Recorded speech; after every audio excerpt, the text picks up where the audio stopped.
el cual plantea que existe una visión militar racial, en el que el rol principal en la conformación de la identidad chilena lo constituye el ejército y las guerras.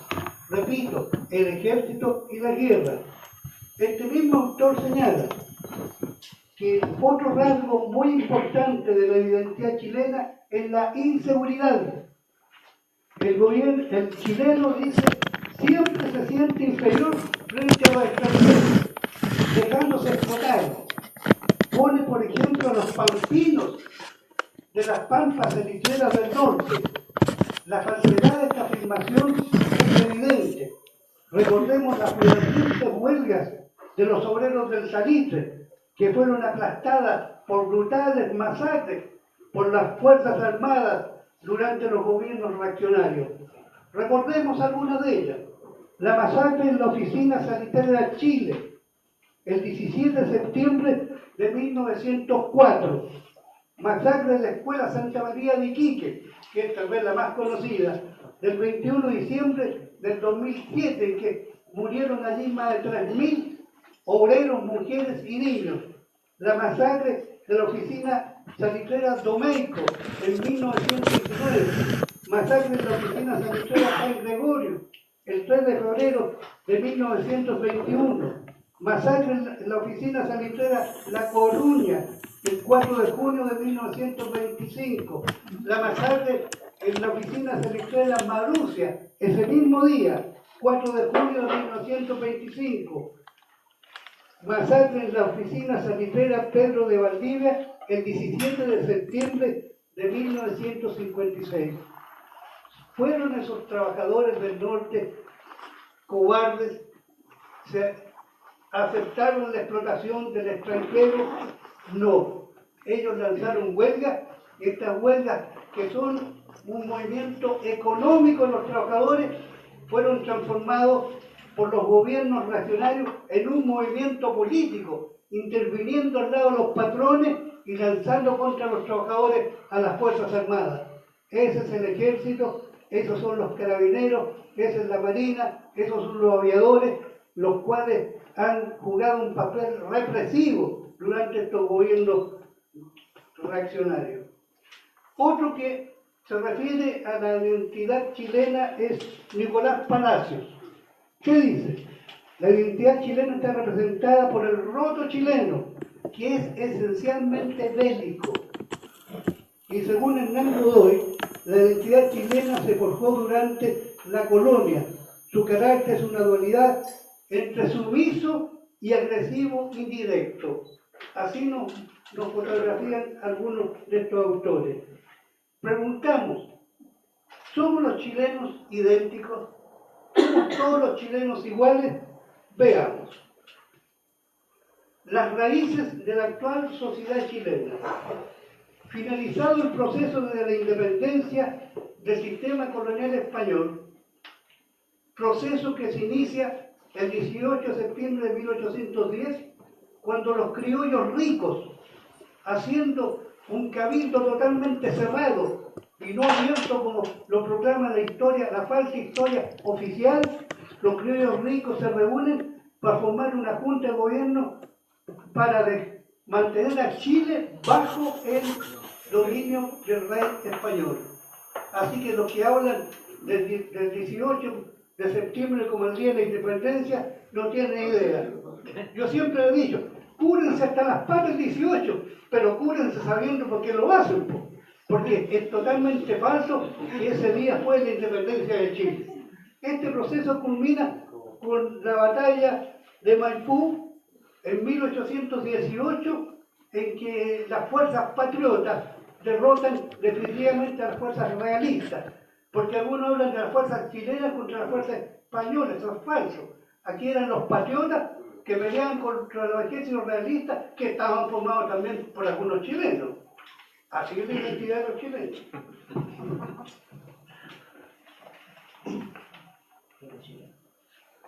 Terminado este proceso de la independencia, en Chile se va a producir un fenómeno muy importante. ¿Por qué? Porque hasta ese instante Chile vivía bajo un monopolio comercial. que a veces se lograba esquivar, pero que fundamentalmente era como un cerco de acero que impedía el desarrollo del país. Entonces la independencia, podemos decir que es como un movimiento que nace desde Chile, porque fueron patriotas chilenos que, inspirados en la Revolución Francesa o en la independencia de Estados Unidos, los que van a tomar en sus manos, los que van a dirigir esta lucha de la independencia. Y entre ellos tenemos al más, en mi opinión, el más grande prócer de la independencia, que es Bernardo O'Higgins Riquelme, el cual no solamente estuvo un día, no estuvo un mes, él estuvo una larga trayectoria en la lucha por la independencia. Hay cosas que no lo saben o que se ocultan mañosamente. O'Higgins, cuando vuelve a Chile en el año 1802, él va a formar parte de un movimiento secreto, clandestino, secreto, en que va a luchar contra el rey español. Y aquí logró, sobre todo algunos sacerdotes muy paleteados, porque también los hay,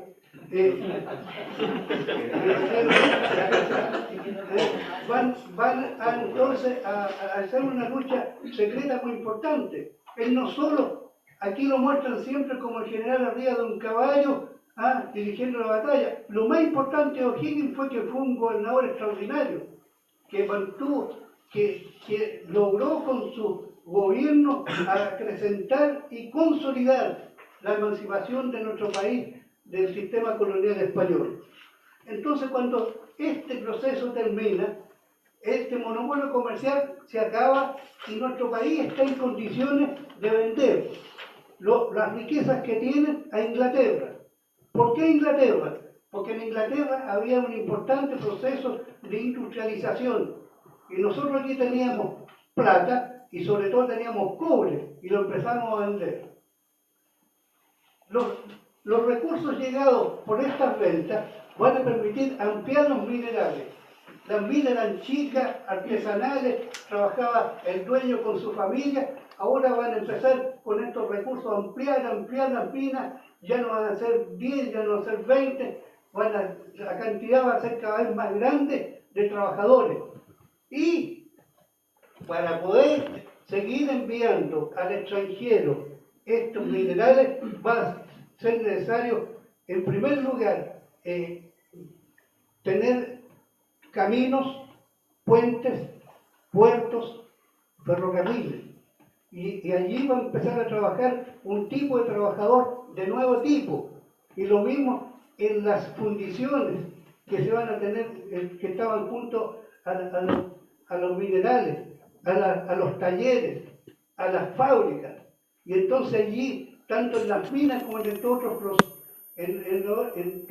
la otra empresa, vamos a tener nosotros una forma distinta de explotación y van a surgir las formas capitalistas de producción. Allí ya, a partir de los años 20 del siglo XIX, nosotros vamos a encontrar formas capitalistas, en que ya no el trabajador no es el inquilino, como se hablaba acá, no es el peón, sino que el trabajador allí va a ser un empleado que va a ganar un salario, que va a ser terriblemente explotado y que va a tener que entonces recurrir a muchos medios para defenderse de esa explotación. Y junto a esta clase obrera de un trabajador que es jurídicamente libre, porque el trabajador es libre, tan libre que puede decidir entre morirse de hambre o ser explotado. Esa es la libertad que tiene el trabajador. Entonces este trabajador va a surgir allí en forma combativa, tanto así que en Chile en el año 1834 se va a realizar la primera huelga obrera en Chile, anótenla, 1834. Fue uno de los primeros movimientos obreros del mundo.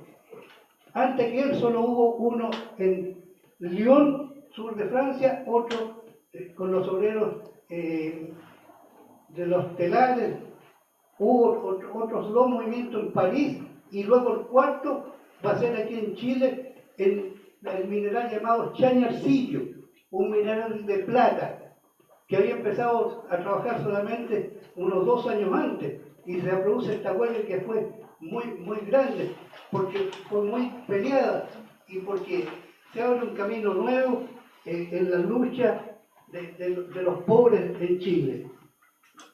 Por otro lado, surge la burguesía o clase capitalista. Ella es la dueña, son los dueños de las minas, de los ferrocarriles, son los que tienen las empresas para construir puentes, caminos, puertos, son los que son dueños de las fundiciones, que casi siempre están ligados a la minería, a las minerías. Entonces, la minería en Chile va a ser el eslabón inicial de una serie de procesos económicos sociales muy importantes, en que van a permitir, como ya lo he señalado, el nacimiento de dos clases nuevas, la clase capitalista y la clase obrera. Ambos con intereses totalmente contrarios, porque si tú haces huelga, es que está en contra de los intereses del que te está explotando. Y desde luego ahí actuaron entonces, todavía no estaban los carabineros, no existían, pero fueron policías particulares, como quieren algunos estar escuchando hoy día la noticia que hay una alcaldía, una municipalidad que quiere crear su policía municipal. Ojo. ¿Ah? En Calera de Tango, No, en Cerro Ojo, yo no tengo muchas informaciones, pero cuando surgen estas cosas siempre hay que ponerle ojo. Entonces, capitalistas y obreros que no tienen empresas, trabajadores o personas que no tienen empresas, que no tienen fábricas, que no tienen minas, y que tienen que entonces, para poder vivir, vender su fuerza de trabajo. El trabajador no vende su trabajo, porque el capitalista jamás va a pagarle lo que él trabaja. Y ahí está un problema que en otra ocasión podemos ver, que es el problema de la plusvalía, sobre el cual el amigo y compañero Carlos Marx escribió en sus tiempos. Un obrero tipógrafo chileno llamado Luis Emilio Recabarren dio una conferencia en Rengo el 3 de septiembre del año 1910. Esa fue una conferencia que dio sobre todo para hacer un análisis del siglo transcurrido entre 1810 y 1910. Y en esa ocasión, este obrero tipógrafo dijo: no es posible mirar la sociedad chilena desde un solo punto de vista, porque toda observación resultaría incompleta. Existen dos clases opuestas. Eso lo dijo un obrero en el año 1910. La clase obrera chilena ha tenido un desarrollo. Surgió como una clase en sí y luego se va a transformar en una clase para sí. Esa preposición, eso, en para, es tan importante en la historia que no hay que olvidarse. Una clase en sí que se transforma en una clase para sí. La clase obrera surgió en los años 20, como ya hemos dicho, el siglo XIX, nace combatiendo. La huelga de Chañarcillo es una prueba, 1834. En el siglo XIX hubo alrededor de 110 huelgas. Escuchen bien, y esto porque hay muchos pseudo historiadores burgueses que mucha gente lo sigue. Por ejemplo, hay un historiador que señala que la primera huelga en Chile fue del año 1903, que verdad hubo una masacre allí. Esa huelga fue de los trabajadores portuarios del Paraíso 1903, pero desconocen todas las 110 huelgas.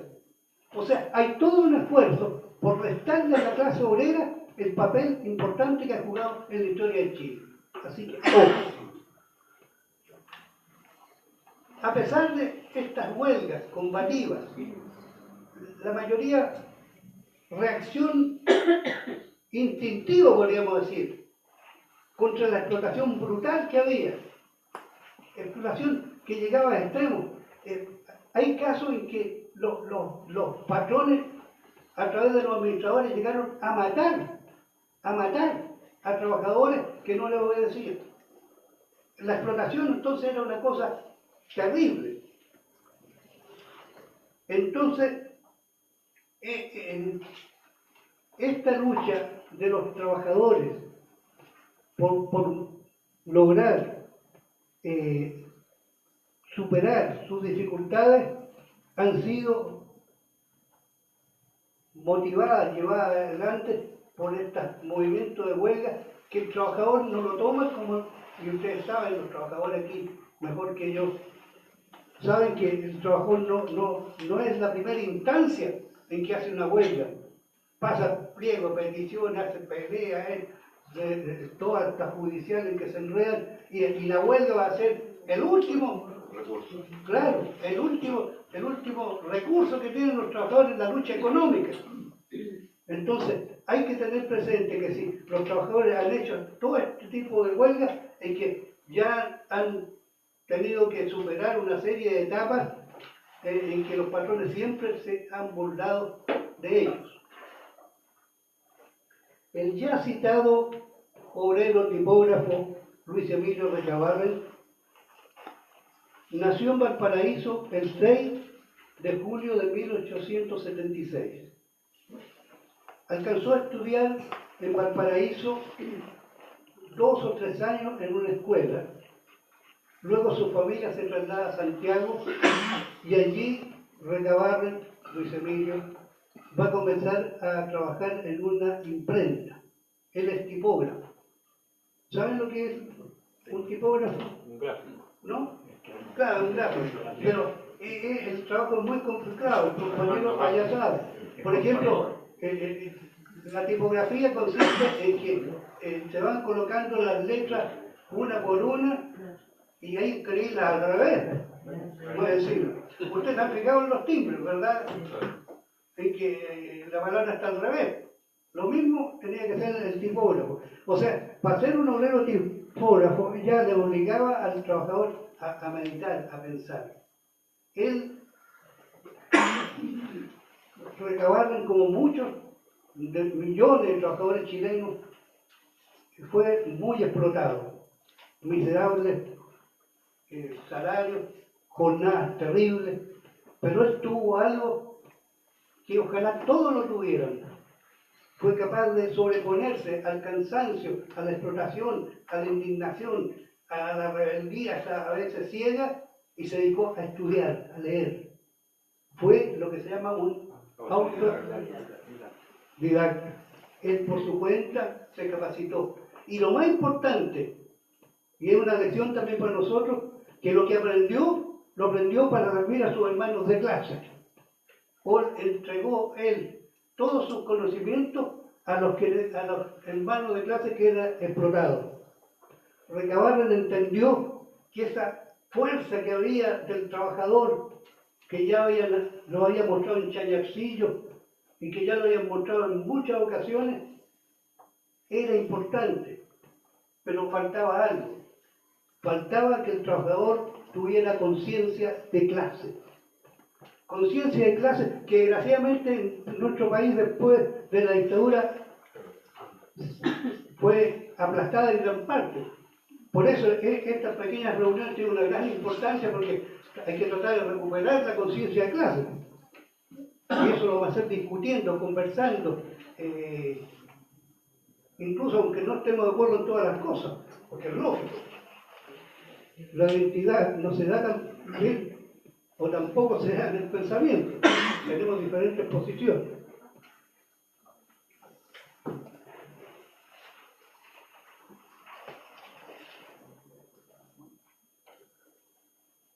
Recabarren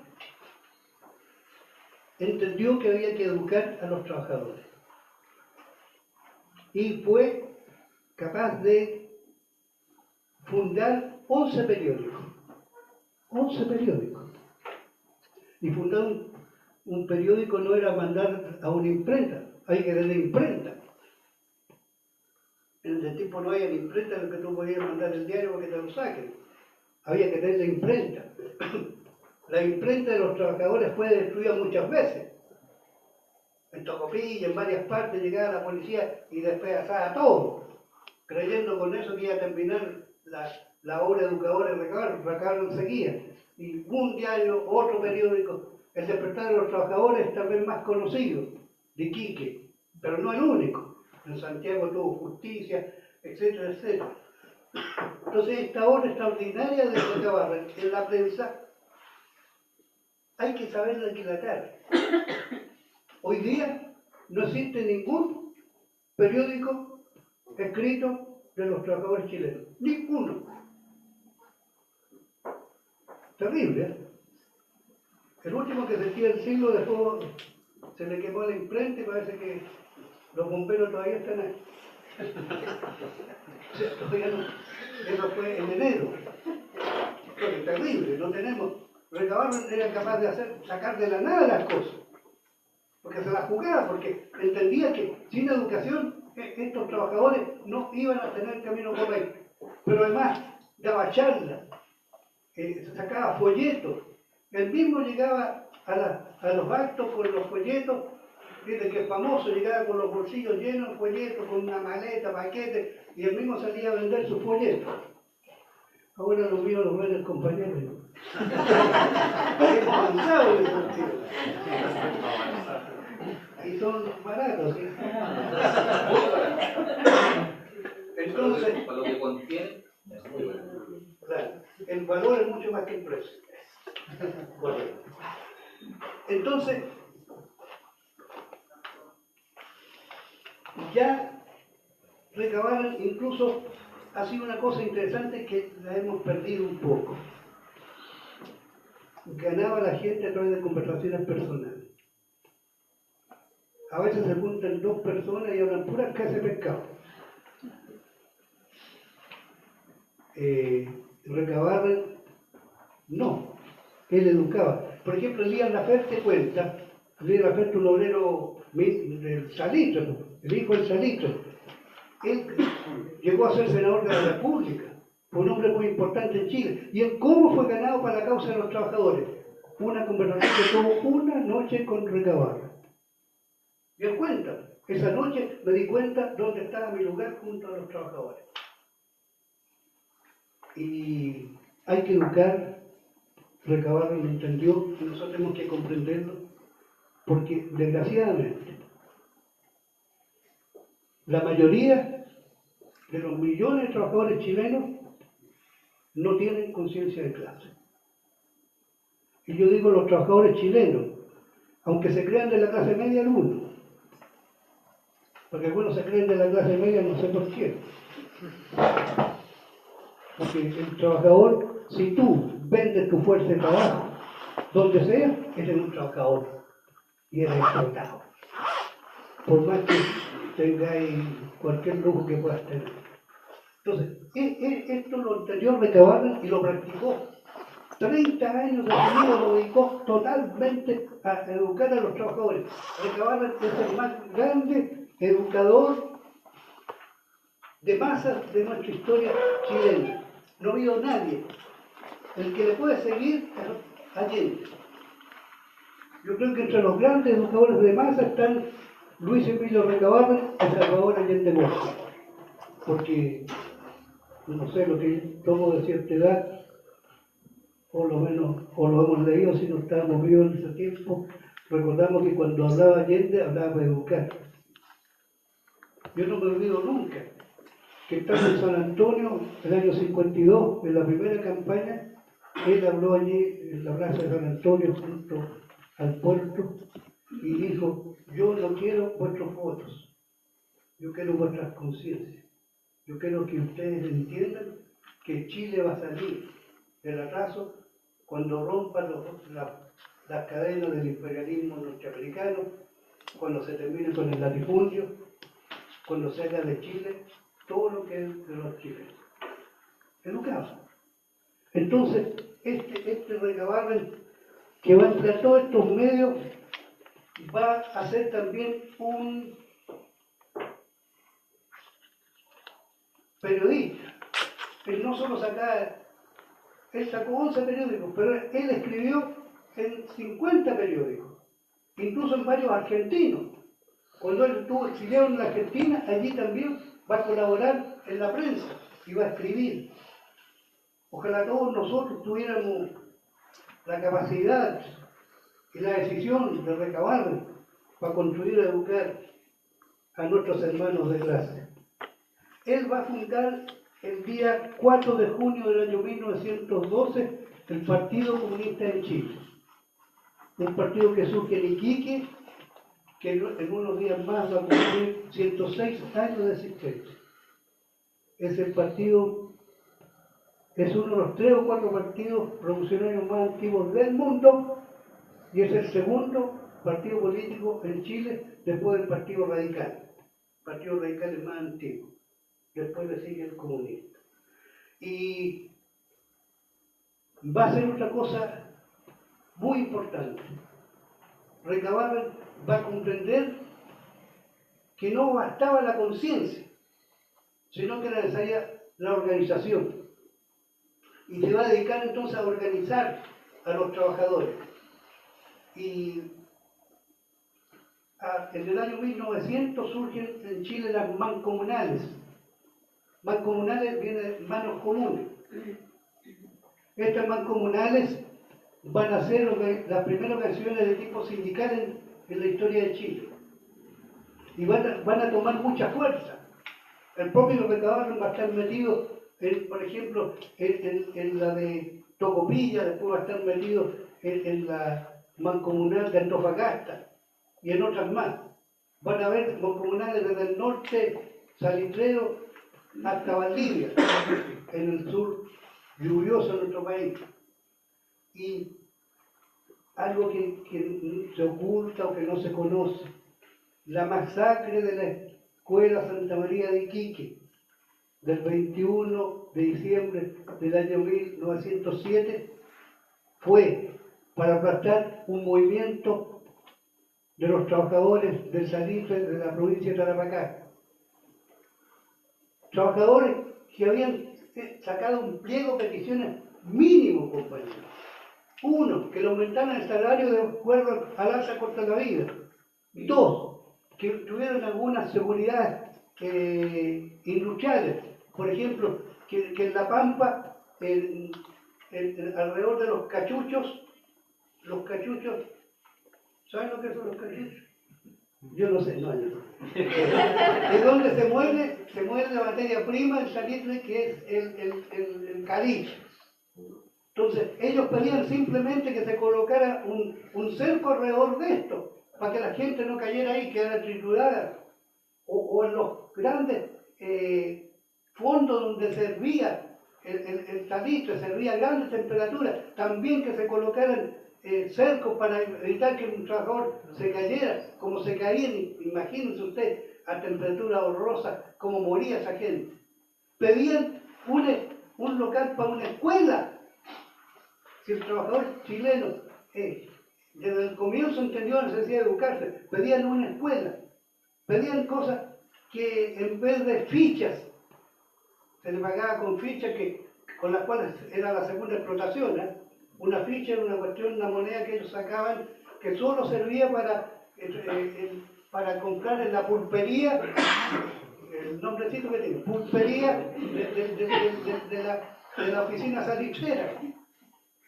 Y hay un escritor que dice que hubo oficinas salitreras que ganaban más en la pulpería que vendían el salitre. Así. Entonces ellos pedían que, por favor, paguen en moneda.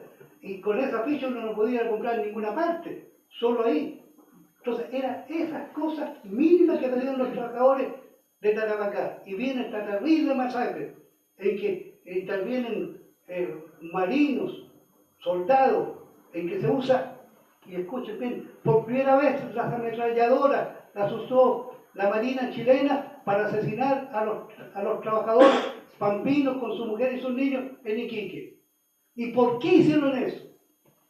Porque no solo dispararon, y con buena puntería, contra los 2.000, 3.500 trabajadores y mujeres asesinados, sino que dispararon contra las mancomunales. En diciembre del año 1907, vean ustedes, en la historia desaparecen todas las mancomunales. O sea, el movimiento sindical progresista de clase es aplastado violentamente aquí en Iquique. Y entonces viene un momento de retroceso del movimiento sindical. Esto aprovechado por la derecha, y hay un abogado del Partido Conservador que va a organizar el día 18 de septiembre del año 1909, va a organizar la Gran Federación Obrera de Chile, una organización que reunía a los trabajadores, pero planteaba de que ellos no harían ningún movimiento, estaban contra las huelgas, estaban contra todo movimiento de clase de los trabajadores. Era una forma de tirar para el lado los patrones a los trabajadores. Recabarren se enfrentó con sus compañeros ante un dilema. ¿Qué hacer? O vamos nosotros a continuar los esfuerzos por formar de nuevo un movimiento sindical de clase, o nos metemos en esta organización dirigida por los conservadores. ¿Qué harían ustedes? Nada. ¿Cómo no lo hacen nada?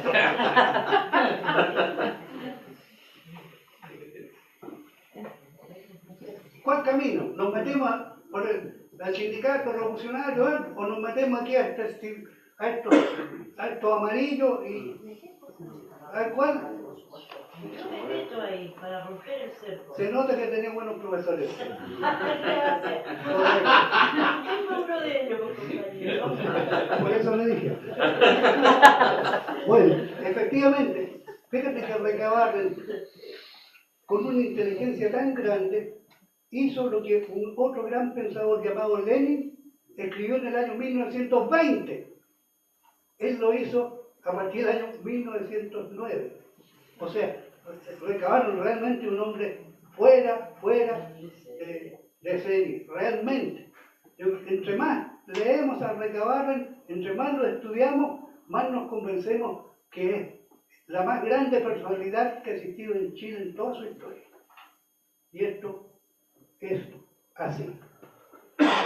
Entonces, Recabarren, estos esfuerzos que lo hace en el movimiento sindical, apoyado sobre todo por los trabajadores del salitre, donde era su fuerte, por los mineros de Lota y otros más, logró transformar a esa organización reaccionaria, que era la Gran Federación Obrera de Chile, en otra organización que es la primera organización de clase sindical nacional de los trabajadores chilenos, la FOCH, la gloriosa FOCH, Federación Obrera de Chile.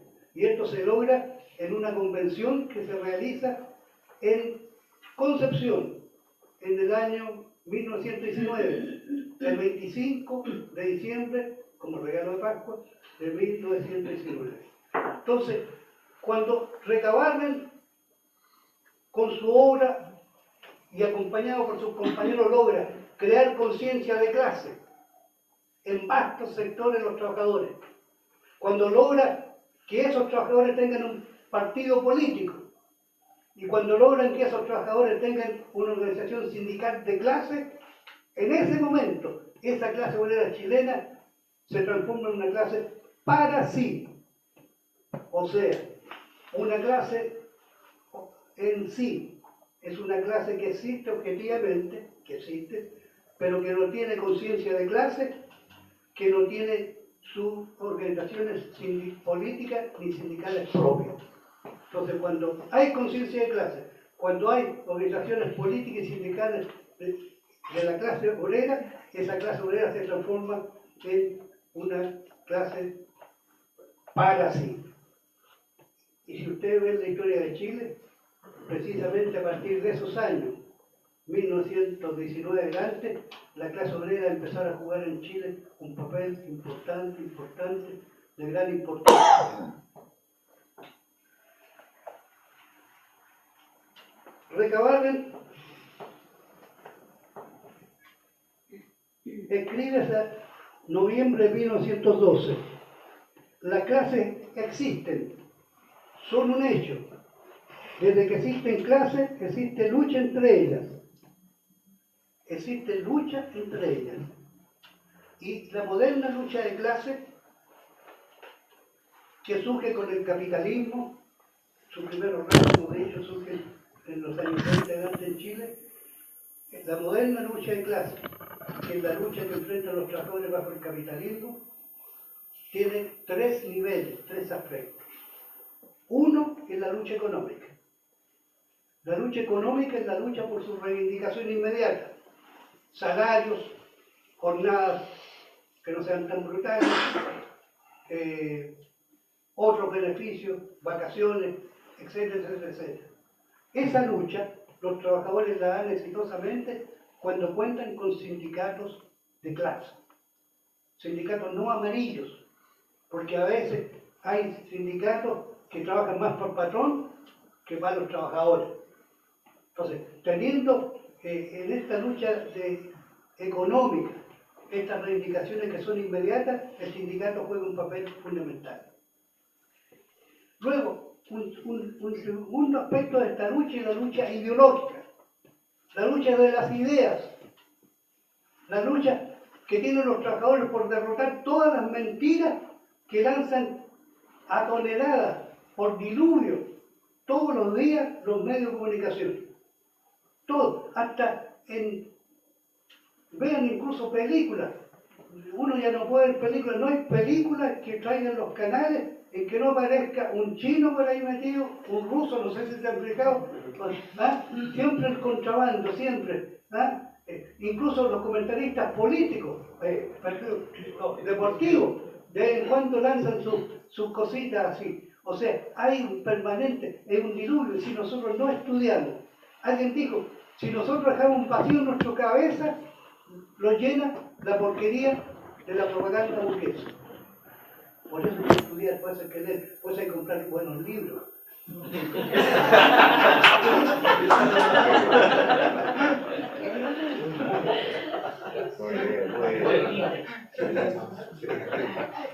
La lucha ideológica juega un papel fundamental. Porque el hombre, el ser humano tiene una conciencia. Se llama la conciencia, para decirlo fácil, lo que uno se da cuenta. Y esta conciencia puede ser verdadera o puede ser falsa. Conciencia verdadera es cuando el trabajador piensa de acuerdo a los intereses de su clase, propios de ellos. Esa es la real. Y la falsa es cuando el trabajador piensa viviendo como pobre, piensa como burgués, como rico. Entonces, esa conciencia falsa hizo que en Chile, por ejemplo, miles y miles de trabajadores votaran por el más alto representante de la burguesía chilena en las últimas elecciones de diciembre, ¿o no? Es increíble, pero si los trabajadores son millones y la burguesía serán unos miles, y sin embargo no ganan todas las elecciones. ¿Por qué? Porque las ideas falsas se nos meten en la cabeza. Es por eso que esta filial de aquí tiene que seguir dándole como caja, porque en todos lados necesitamos nosotros abrir la discusión para ir viendo realmente cuál es la verdad y cuál es la mentira. Y por último, la lucha política es la lucha que llevan los trabajadores por arrebatar el poder político a la burguesía y conquistar su propio poder. Nos preguntamos de nuevo, ¿existe una identidad chilena? ¿Somos todos los chilenos idénticos? En Chile existe una poderosa burguesía. Recabarren refiriéndose al siglo comprendido, ya lo decíamos, entre 1810 y 1910, escribió en el año 1910. Hay progresos evidentes en el siglo transcurrido.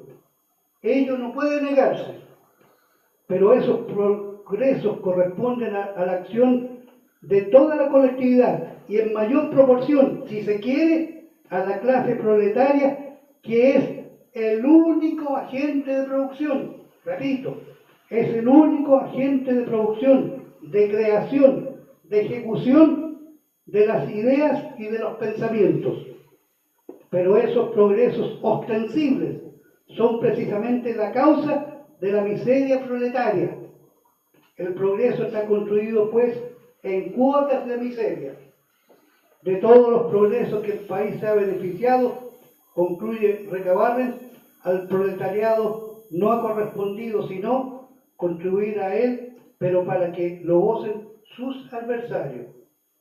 Tiene toda la razón Recabarren. En base a la explotación de los trabajadores en las minas, industrias y otras empresas, y a la especulación financiera, porque ya no solo especulan explotando al trabajador en la fábrica, en la industria, también está la especulación financiera. El caso de Piñera es clásico. Él, con cuestiones de papel, ha logrado ser un multimillonario. Entonces, esta poderosa clase burguesa, que es muy poderosa, compañeros, y yo creo que aquí a veces hay personas que no se dan cuenta del poder de la burguesía. Esta burguesía tiene un poder extraordinario, porque tiene un comando central allá en Washington, porque tiene la CIA, porque esta burguesía chilena no solamente la tiene. ¿Por qué derrotaron al gobierno popular aquí con un golpe militar? Porque la CIA se metió, porque el imperialismo se metió. O sea, hay una total coordinación de las burguesías del mundo, y la principal burguesía hoy día la encabeza un loco llamado Trump. Trump le dice lo que sabe en inglés, yo. Trump.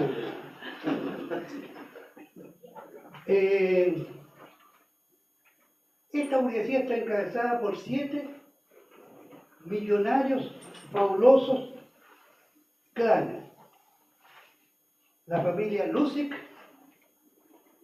Ford Paulman, Julio Ponce Lerú, el yernito del dictador, familia Mate, Sebastián Piñera, en el quinto lugar, Álvaro Sayer, que es el dueño de La Tercera, por ejemplo, es el dueño de La Tercera y de varios supermercados, y Enrique Yarur. El año pasado, estos 7 clanes reunían un patrimonio de 31.400 millones de dólares. 31.400 millones de dólares.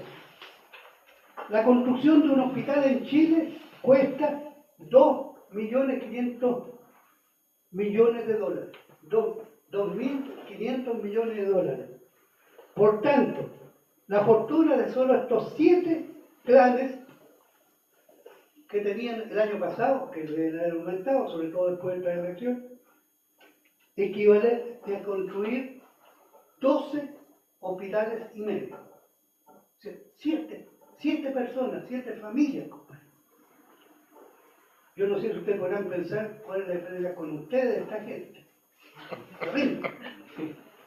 Para darnos cuenta de lo fabuloso de la fortuna de estos 7 clanes, en pesos chilenos corresponde en moneda chilena a 19.939.000 millones de pesos. 1 billón es 1 millón de millones.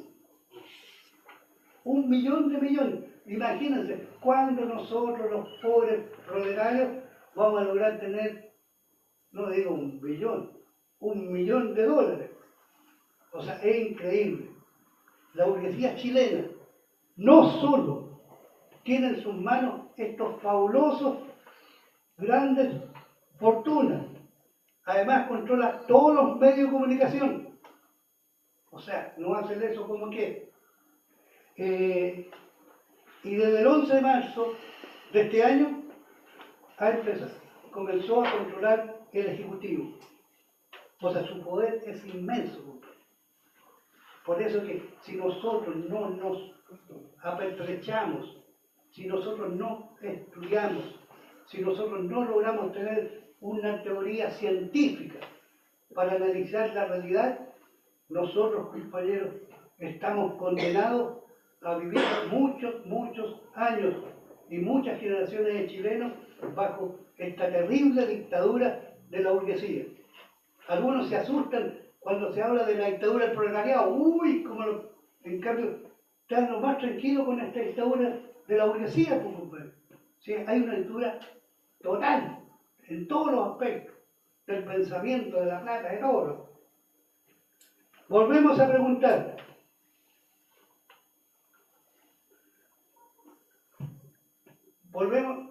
Todavía no lo preguntemos. Frente a esta burguesía existen, hemos dicho, millones de trabajadores que no poseen ni grandes ni pequeñas fortunas y que viven de su trabajo. Estos somos los trabajadores. En Chile el ingreso familiar promedio es menor, según datos, a $3.563 al año. El de una familia de trabajadores es muchísimo menor esa cantidad. Comparemos esta cifra de ingreso familiar con el patrimonio de Sebastián Piñera, que ocupa el 5º lugar de los multimillonarios chilenos y que su fortuna es de $2.700 millones. La fortuna de Piñera es 88.342 veces mayor que el ingreso anual de una familia promedio en Chile. Repito, es 88.342 veces más que la entrada de una familia promedio de Chile. Entonces ahora viene la pregunta: ¿somos los chilenos idénticos? ¿Son idénticos en lo económico los miembros de la burguesía con un trabajador? ¿Son todos los chilenos iguales en sus condiciones de vida? ¿Tienen todos los habitantes de nuestro país idénticas creencias religiosas o ideales políticos? ¿Existe una justicia igual para el pobre que se roba una gallina con los ricos, que han salido absueltos casi todos, ustedes han visto, que roban millones y hacen los tremendos escándalos económicos? No es igual. ¿Somos todos iguales en lo deportivo? Tampoco. No todos son perfectos, incluso algunos de la U.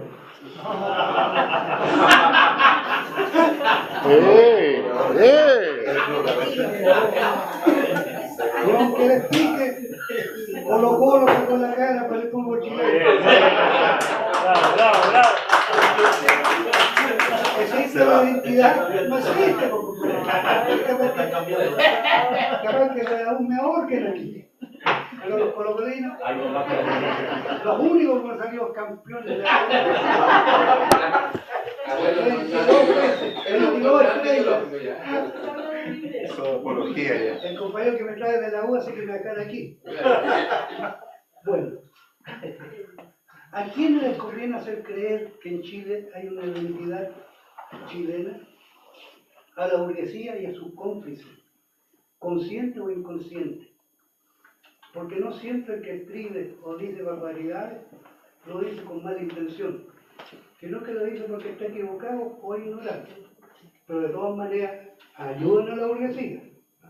Porque si la inmensa mayoría de los habitantes de este país tuvieran una conciencia real, si fueran capaces de darse cuenta de cómo otros, gracias a explotarlos, viven una vida llena de riqueza y comodidades, la derecha, que es la vanguardia política de la burguesía capitalista chilena, no ganaría ninguna elección. Volvieron a insistir en el rol de la lucha ideológica, pero como ocurrió en diciembre de 1917, gana las elecciones presidenciales la derecha. ¿Por qué hay pobres que votan por los ricos, por sus enemigos de clase? porque la burguesía a través de todos sus medios, ya lo hemos explicado, se gana a la gente, se gana. La derrota de las fuerzas populares en las últimas elecciones fue ante todo una derrota ideológica, porque la derecha fue capaz de convencer a todos que ellos eran mejores que los otros, y se lo convencieron con los avisitos, con la radio, con la tele, etcétera, etcétera, etcétera. Eso lo hemos vivido todos. Y esta propaganda del enemigo de los trabajadores hace efecto en los trabajadores, desgraciadamente. Y repito, hay trabajadores que viven como trabajadores llenos de problemas, endeudados hasta la pared del frente, angustiados por el futuro, por falta de capacidad de poder mandar a sus niños a las escuelas, a las universidades como quisieran, ¿ah? Pero a pesar de vivir esa vida llena de penuria, piensan como burgueses, piensan como ricos. Y esto es el valor que tiene la lucha ideológica. Porque en Chile la mayoría no vota. En la ciudad no vota. Y más que se le ocurrió a algunos hacer el voto no obligatorio, peor todavía. ¿Por qué no vota? Porque no entiende el problema en que vive. No comprende que Chile es un país dividido en clases, en que esta clase, una vive a costilla de la otra, en que en este país, en esta sociedad injusta, los perjudicados somos los trabajadores. No entienden eso y creen que es lo mismo. Si es más simpático, fíjate que habló también. Y se olvidan de este problema de la lucha de clases. El motor de la historia, dijo alguien que sabe mucho, es la lucha de clases. ¿Qué? Carlos Marx y Federico Engels en el manifiesto del Partido Comunista. La lucha de clases es el motor de la historia, y es verdad. Y quien no vea eso, no ve la realidad. Está viviendo en un mundo extraño al que realmente vive.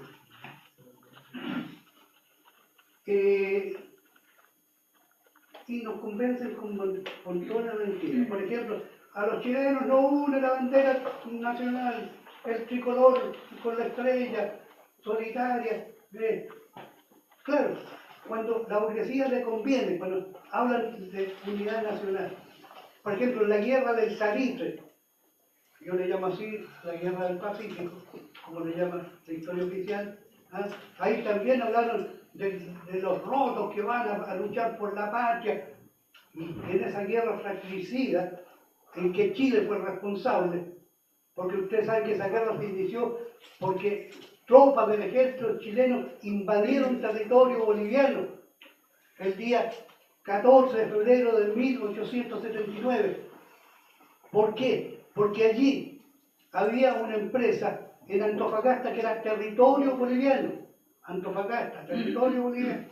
Había una empresa que la compañía de salitres de Antofagasta, de capitales chilenos, apoyado por el Banco Edward, el Banco de Paraíso y otros más, que explotaban el salitre boliviano y lo vendían en Europa y se hacían el pino.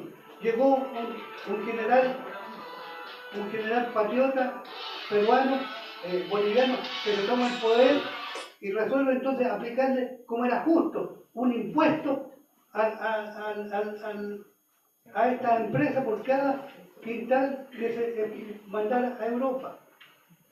Entonces esta empresa, que era prepotente y que se sabía que estaba apoyado por la derecha chilena, se niega a pagar. Muy bien, dice este general progresista, porque también lo hay. Muy bien. Entonces llegan y van a apoderarse o a seguir un juicio y van a plantear el remate de esa compañía para sacarse del remate, como usted sabe que así se hace, lo que se le debía al Estado boliviano por los impuestos no pagados. El día que se iba a hacer la subasta, el remate no se hizo porque 200 soldados chilenos al mando del coronel Emilio Sotomayor invaden Bolivia y se toman Antofagasta para que no haya remate. Así empezó la guerra. Chile no había declarado la guerra cuando hizo eso, la vino a declarar después. Entonces ahí se inicia una guerra fratricida que dura del año 79 al 83, 1879-1873, en la que mueren 23.000 soldados bolivianos, chilenos y peruanos.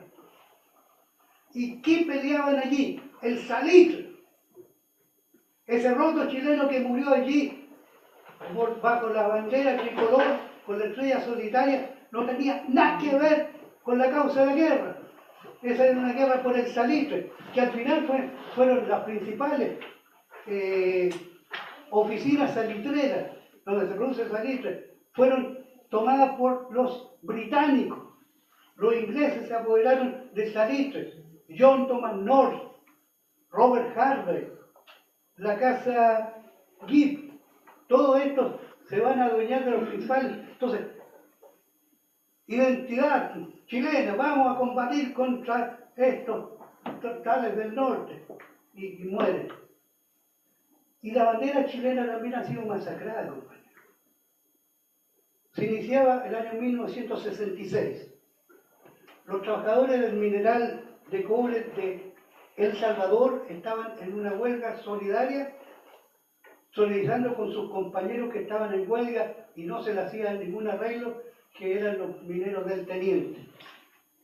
El entonces ministro de Defensa de Eduardo Frei Montalva, Juan de Dios Carmona,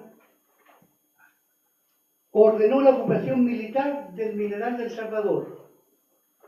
No había razón alguna para ello, porque allí reinaba la total tranquilidad y el orden. El operativo tuvo lugar el 11 de marzo de 1966. Fue realizado por efectivos del ejército. Eran alrededor de las 14 horas. En la sede social, trabajadores, mujeres y niños habían almorzado recién. Algunos jugaban a las cartas, otros leían o conversaban. También hubo quienes dormitaban. Una comisión lavaba platos y servicios, otra ordenaba mesas y bancas. Los niños incansables correteaban alegremente. De pronto alguien dio la voz de alarma. Soldados habían rodeado el local. Los pequeños asustados corrieron a donde estaban sus padres. Hombres y mujeres se inquietaron. El oficial a cargo de la tropa, prepotente y altanero, ordenó desalojar la sede. La gente se negó. No había motivo para ello. Estaban en su local y no molestaban a nadie. Los trabajadores intentaron dialogar. La respuesta fue brutal. Los uniformados rompieron los vidrios de las ventanas y arrojaron bombas lacrimógenas al interior. El aire se hizo irrespirable. Gritos de desesperación y de ira. Todos salieron corriendo. Unas mujeres se envolvieron con banderas chilenas como buscando en el pabellón patrio una protección. El capitán Alejandro Alvarado Gamboa dio una orden y el estrépito de una descarga se elevó por encima de los gritos y el ruido de las carreras. Los soldados dispararon contra la gente indefensa. Cayeron algunos, otros siguieron corriendo. Una nueva descarga, gritos, quejidos. Una mujer que llevaba una bandera chilena fue asesinada. Se llamaba Leopoldina Chaparro Castillo. Tenía 36 años y estaba en avanzado estado de embarazo. Cerca de ella cayó otra, Marta Egurola de Miles, madre de 3 hijos y otro por nacer. También cayeron asesinados 6 obreros, 8 muertos y 40 heridos fue el saldo de la masacre. Y como siempre, después de una matanza, se pretendió culpar a las víctimas. ¿De qué sirvió a esa mujer proletaria cubrirse con la bandera tricolor? La bandera de Chile tiene diferentes significados, depende de quién la lleve en sus manos. La gran tarea, derrotar la propaganda burguesa, derrotar la propaganda negra de los enemigos de la clase es de enorme importancia. Siguiendo el ejemplo de Luis Emilio Recabarren, el trabajador debe leer, estudiar la verdadera historia de Chile, conocer la lucha de los trabajadores, saber de las hermosas lecciones que ellos entregaron toda su vida para construir y forjar un Chile mejor, un Chile sin explotación de los trabajadores, con democracia, con justicia social, en que todos los seres humanos tengan las mismas posibilidades. Ello lo alcanzaremos, como escribió Recabarren en 1910, aboliendo las diferencias de clases y convirtiendo a todos en una sola clase de trabajadores, dueños del fruto de su trabajo, libres, iguales, honrados e inteligentes, y con la implantación de un régimen en que la producción sea un factor común y común también el goce de los productos.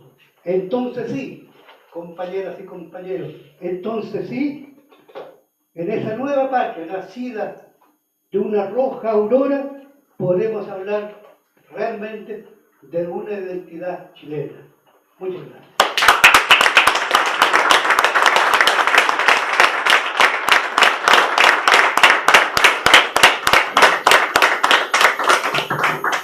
Muchas gracias, compañero.